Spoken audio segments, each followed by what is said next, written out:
இன்னைக்கு என்னுடைய ரொம்ப ஃபேவரட்டான ரெசிபிஸ்லாம் நிறைய இருக்கு, என்னென்னு பார்க்கலாம் வாங்க. ஸோ ஃபர்ஸ்ட் வந்துட்டு அம்மாவுக்கு வந்து சுட சுட வெள்ளை சாதம், அம்மாவுக்கு வந்துட்டு காலையிலைக்கும் மதியானத்துக்கும் சாப்பாடு பேக் பண்ணிடுவேன். ஃபர்ஸ்ட் வந்து என்னுடைய ஆல் டைம் ஃபேவரட், இது எப்போ வச்சாலுமே நான் தான் அதிகமாக சாப்பிட்டு காலி பண்ணுவேன். என்னன்னு பார்த்தோம்னா முருங்கைக்கீரை. அம்மா வந்து நல்லா சின்ன வெங்காயம் வரமிளகாலாம் போட்டு சூப்பராக செஞ்சுருக்காங்க. 2 டிஃபன் பாக்ஸ் வந்து க்ளோஸ் பண்ணிக்கலாம். நெக்ஸ்ட் வந்து இன்னைக்கு வந்து ஸ்பெஷல் குழம்பு தான் நம்ம வீட்டில், அது என்னன்னு பார்ப்போம். என்ன ஸ்பெஷல் அது காமிக்கிறேன், வந்து பாருங்க.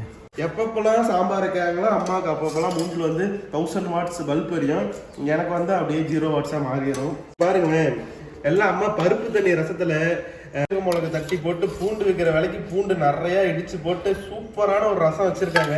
அம்மாவுக்கு பூவு, ஆமா, அம்மா எல்லா பூவை விடவும் இந்த வாழைப்பூனா அம்மாவுக்கு வந்து ரொம்பவும் பிடிக்கும். அவ்வளவுதான், லஞ்ச் பேக் ரெடி. இன்னைக்கு லஞ்ச் பேக் நான் தான் பண்ணியிருக்கேன். ஆமா, சூப்பர்.